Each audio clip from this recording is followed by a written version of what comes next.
Herkese merhaba. Yeni bir şeye başlamak ve yeni bir alışkanlık edinmek zordur. Spor salonuna gitmek, bir müzik aleti öğrenmek ya da daha fazla kitap okumak olsun. Bu alışkanlığı yaratmak için çok uğraşırız ama sürekli erteleriz.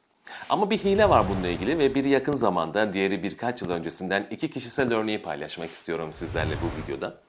Aslında bir şeyin alışkanlık haline gelmesi elbette ki istikrarla ilgili. Bir şeyi sürekli yapıyorsanız bir süre sonra bu alışkanlık haline gelecektir. Bunda hemfikiriz ama asıl zorluk sürekliliği sağlamak.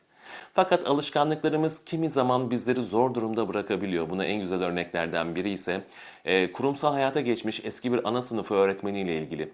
Artık yetişkinlerle çalışıyor olmasına rağmen eski alışkanlıkları devreye girmeye devam ediyor ve sürekli çalışma arkadaşlarına tuvalete gittikten sonra ellerini yıkayıp yıkamadıklarını soruyormuş. Tıpkı benim de bir zamanlar başıma gelen olay gibi, şöyle ki şirkette atık ayrıştırma alışkanlığını kazandırmaya çalışıyorduk ki bu arada ben bir çevre mühendisiyim aynı zamanda.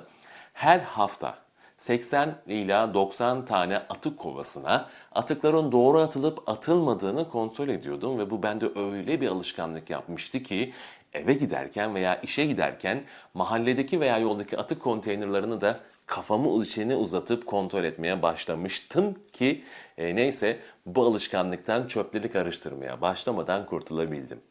Konuyu dağıtmayayım. Asıl konumuz alışkanlıklarımızdan kurtulmak değil, nasıl yeni bir alışkanlık edinebiliriz? Başlığımız bu. Bloguma yazılarımı yazmak veya notlarımı düzenlemek için bir türlü zaman bulamıyordum bir zamanlar. Ve bütün notlarım, fikirlerim Notion sayfamda öylece bulunuyordu. Notlarımı düzenlemek veya bloguma yazmak nedense bir türlü önceliklerim arasına giremiyordu ya da bir fırsatım olmuyordu. Bir gün aklıma bir fikir geldi ve iş yerinde öğlenleri 1 saatlik öğlen tatilim var. Bu hepimizde de var ama pandemi nedeniyle de artık yemekhaneye gitmiyor ve yemekler masamıza gelmeye başladı ve yemeğimi yememse şöyle bir hesapladım 10 dakikam alıyor. Ve her gün geriye 50 dakikam kalıyordu ve Bluetooth kulaklığımı takıyordum ve tüm notlarımı özgürce düzenliyordum bu 50 dakikada. Hatta artık bu YouTube videolarımın da metinlerini ve kurgularını, notlarını o 50 dakika içerisinde yapıyordum. Ve hepimizin bildiği ve neredeyse artık bununla ilgili paylaşım yapmayanı dövüyorlar. Atomik Alışkanlıklar kitabında bunu alışkanlığı istifleme olarak adlandırıyormuşuz. Temel fikir hali hazırda yaptığınız bir alışkanlığı belirlemek ve ardından yeni şeyi hemen yapmak geliyor. Ve işe yarıyor bu gerçekten çünkü beyninizin zaten yapmak için bağlı olduğu bir alışkanlığı üstleniyorsunuz. Öğlen yemeğini 10 dakikada ye, ardından 50 dakika notlarını düzenle. İşte başka bir örnek. Ve bu yazılarımı ve notlarımı düzenlemekten daha çok hayati öneme sahip. Uzun bir süre sabahları erken uyanma, kitap okuma ve günlük yazma alışkanlığı kazanmaya çalışmak istiyordum ama olmadı bir türlü. Uyandıktan sonra hep işe gidiyordum çünkü hep son dakika uyanıyordum ki buna sanıyorum ki hepimiz aşinayız bu sahneye. Bir gece uyumadan önce ise sabah olunca okuyacağım kitabımı, notlarımı, yazacağım defterimi ve kalemlerimi masama hazırladım. Hazırladım derken de kitabın kaçıncı sayfasında kaldıysam o sayfa açık olacak şekilde kalemim kitabımın arasında, not defterim hemen yanına bıraktım. Yani gece eve bir hırsız girse aman Allah'ım burada az önce biri kitap okuyormuş da birazdan gelecekmiş gibi düşünüp hemen buradan defolup gitmeliyim der. O derece yani. Böylece sabahları saatimin alarmı başladığında aklıma hemen masam geliyor. Böylece erkenden uyanmak ve yatağımdan kalkmak daha kolay hale geliyor.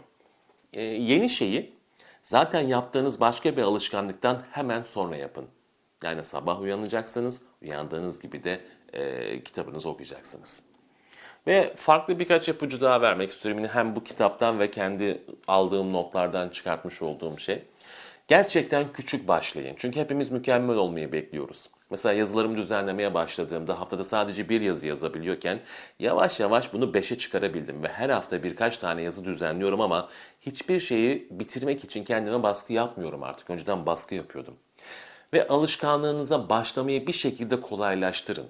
Dediğim gibi gece uyumadan önce sabah okuyacağım kitabımı, not defterimi, kalemlerimi hazırlıyorum ve sabah uyandığımda neyi okusam, ne yapsam bu düşüncelerden kurtuluyorum.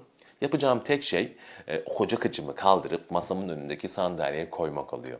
Hatta kimi geceler uyumadan önce kitabımdan birkaç sayfayı okuyorum ve sabah kaldığım yerin sonrasını merak ettiğim için sabah uyanmam bir tık daha hızlanabiliyor. Ve unutmayın, alışkanlık istiflemeyle işler hale geliyor, çalışıyor.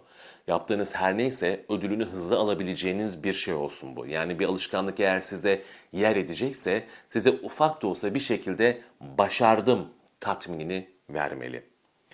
Doğru küçük davranışı seçer ve doğru sıralarsanız o davranışı geliştirmek için kendinizi motive etmenize gerek kalmaz. İyi bir yere ekilen iyi bir tohum gibi doğal olarak o alışkanlıklarınız büyüyecektir. Haftaya görüşmek dileğiyle. Hoşça kal.